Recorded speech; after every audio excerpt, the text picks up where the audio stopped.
हमारे प्रधानमंत्री जी और तमाम पॉलिटिकल लीडर्स ये नारा देते हैं कि बेटी बचाओ बेटी पढ़ाओ, बल्कि पॉलिटिकल पार्टीज हमारे रेप के कल्प्रिट्स को, क्रिमिनल्स को उन्हें पनाह देती है। वो रेप के लिए, सेक्सुअली हरासमेंट के लिए एक रिजिड कानून बनाए, कॉन्स्टिट्यूशन का कानून बनाए ताकि लड़कियां सेफ रहें। उसकी सांस को, जो आखिरी सांस तक जो पीड़ा उसने फील की है, उस पीड़ा को हम जीवित रखें हम सब के अंदर और उसको न्याय दिलवाएं। कहना चाहता हूँ इस देशवासियों से कि आप औरतों को गॉडेस देवी बोलना छोड़ दो।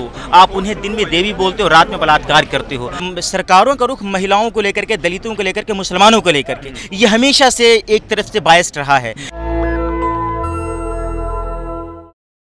तो जिस तरह की आप हमारे पीछे देख रहे हैं कि किस प्रकार से यहाँ भीड़ लगी हुई है और वी वांट जस्टिस के नारे, जो कि 9 अगस्त की रात में कोलकाता की एक ट्रेनिंग महिला जो डॉक्टर थी उसके साथ रेप की घटना होती है और उसकी निर्मम हत्या कर दी जाती है। आज़ादी के 78 साल पूरे हो चुके हैं, महिलाएं अंतरिक्ष में जा रही हैं, महिलाएं ओलंपिक मेडल लेके आ रही हैं, महिलाओं को लगातार सशक्त बनाने की बात की जा रही है, लेकिन इस देश में बलात्कार की घटना रुकने का नाम नहीं ले रही है और फिर से देश जो है इस बलात्कार के बाद देश उबल रहा है और बहुत सारे लोग जो है हत्यारों को फांसी दे और बहुत सारी बातें करने बात कर। क्या कहेंगे सर?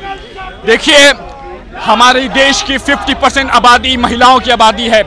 आज महिलाएं ओलंपिक में मेडल जीत के आ रही हैं और हर फील्ड में महिलाएं हैं।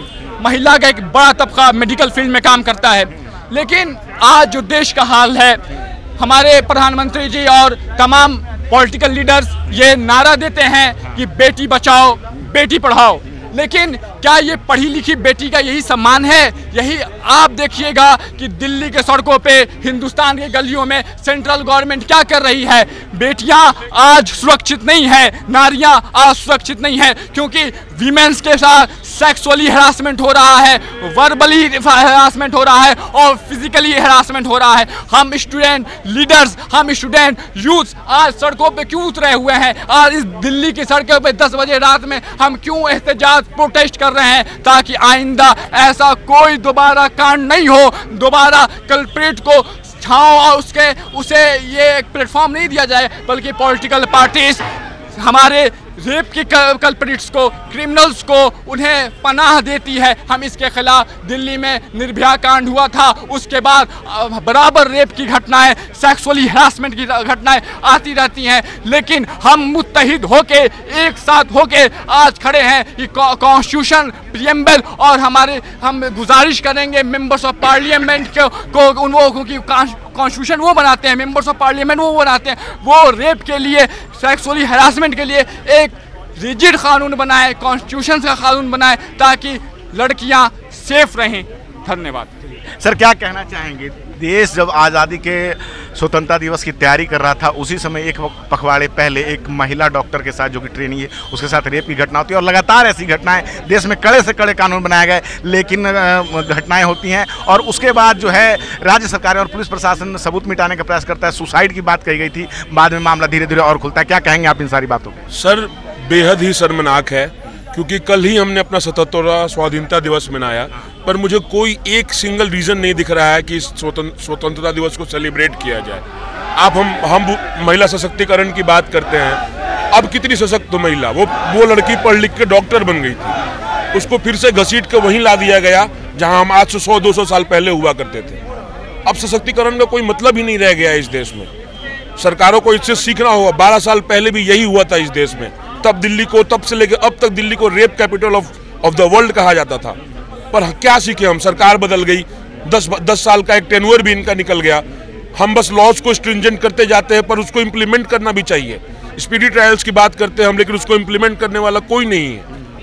क्या लगता है, आरोप प्रत्यारोप के बीच में न्याय की मांग कहीं गुम हो जाती है और आए दिन फिर ये घटनाएं बढ़ जाती हैं उसी तरह से? सर, न्याय की मांग तो गुम नहीं होती है, पर कहीं ना कहीं पीड़िता की आवाज को दबाने की जरूर कोशिश की जा रही है। और आज हम सब यहाँ इकट्ठा हुए हैं, सिर्फ इसी कोशिश में इकट्ठा हुए हैं कि उस आवाज को हम बुलंद रखें और उसकी सांस को, जो आखिरी सांस तक जो पीड़ा उसने फील की है, उस पीड़ा को हम जीवित रखें हम सब के अंदर और उसको न्याय दिलवाएं। चलिए यही आप हमारी तो जिस तरह से हमने सर क्या कहना चाहेंगे आप, जिस तरह से इस देश में एक ट्रेनी महिला के साथ जो है उसके साथ इस तरह की बलात्कार की घटना होती है, उसी तरह बिहार में एक दलित महिला के साथ जो गांव में रहती है उसके साथ भी यही घटना होती है, क्या आप कहेंगे इन सब, जब देश अपने आप को विश्व गुरु कह रहा है पूरे विश्व में और इस देश में ऐसी ऐसी घटनाएं हो रही हैं? नहीं, ये जब सड़कों पे लोग हैं, जब जनता सड़कों पे है, तो ये अपने आप में एक शर्मनाक चीज़ है कि एक लोकतांत्रिक देश में जब छात्र सड़कों पे आ जाए, इसका मतलब ये है कि देश की व्यवस्था पूरी तरीके से चरमरा चुकी है। और जिस तरीके से महिलाओं के साथ बलात्कार के घटने हो रहे हैं रोज़ रोज़, मैं तो कहना चाहता हूँ इस देशवासियों से कि आप औरतों को गॉडेस देवी बोलना छोड़ दो। आप उन्हें दिन में देवी बोलते हो, रात में बलात्कार करते हो। आज इस देश में जिस तरीके से बलात्कार के घटने सामने आ रहे हैं, एक चीज़ जो सबसे अहम है कि हमारे पूरे देश के लोग जिस तरीके से महिलाओं के साथ, ठीक है, एक साथ खड़े होकर के उनके सपोर्ट में आवाज़ उठा रहे हैं। मैं ममता सरकार से पूछना चाहता हूं कि आप किस तरीके की पॉलिटिकल स्टंट कर रही हैं, जिनके एक है ना कि तुम ही मुद्दई, तुम ही हाकिम, तुम्हारा शहर,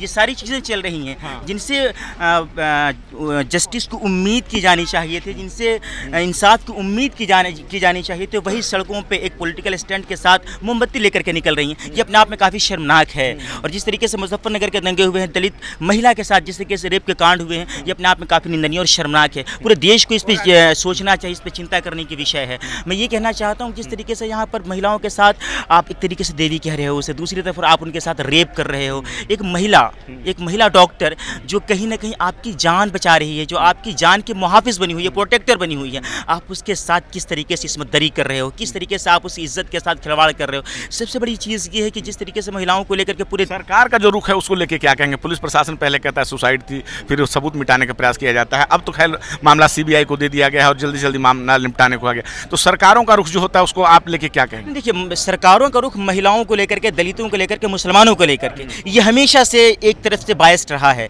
इस देश में मैं ये कहना चाहता हूँ, केंद्र सरकार हो या राज्य सरकार हो, महिलाओं की इज्जत के साथ खिलवाड़ करना और उनकी इस्मत के साथ खिलवाड़ करना कोई बुरी चीज़ नहीं है। शर्म तो हद तो तब हो जाती है कि जब उस महिला के साथ रेप किया जाता है और उसको मर्डर कर दिया जाता है, उसके बाद उनके घर वालों को 3 घंटे तक उसके लाश को देखने नहीं दी जाती है, कहा जाता है कि सुसाइड कर लिया। ये तो बहुत पुरानी कहावत है इस देश के साथ। और उसके बाद से सरकारों के साथ जब भी किसी कल्प्रिट को बचाना चाहते हैं, जब भी किसी गुनहगार को, किसी मुलजिम को बचाना चाहते हैं, तो कह देते हैं कि इसने सुसाइड किया है, इसने आत्महत्या की है। तो सरकारों का रवैया कभी भी बलात्कारियों के खिलाफ नहीं रहा है, हमेशा बलात्कारियों के साथ रही है। चलिए ठीक है। तो हमने यहाँ भाई साहब से बात की और पीछे हमारे साथ बहुत सारे युवा जो है आप देख रहे हैं कि किस तरह से विरोध प्रदर्शन कर रहे हैं। आज़ादी के 78 साल बीतने के बाद भी देश में लगातार बलात्कार की घटनाएं हो रही हैं। जहां एक डॉक्टर के साथ कोलकाता में रेप होता है, वहीं बिहार में एक दलित महिला के साथ रेप होता है। तो देश में लगातार जो है रेप की घटनाएं घटने का नाम नहीं ले रही हैं।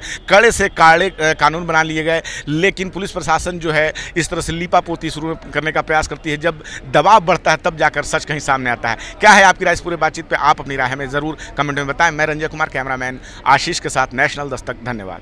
नेशनल दस्तक की आपसे गुजारिश है कि अगर इसको बचाना चाहते हैं तो नेशनल दस्तक को सब्सक्राइब करने के लिए रेड कलर के सब्सक्राइब बटन को दबाएं, फिर बेल आइकन की घंटी दबाएं। नेशनल दस्तक को बचाने के लिए बहुत जरूरी है कि हर खबर को शेयर करें, लाइक करें, कमेंट जरूर करें।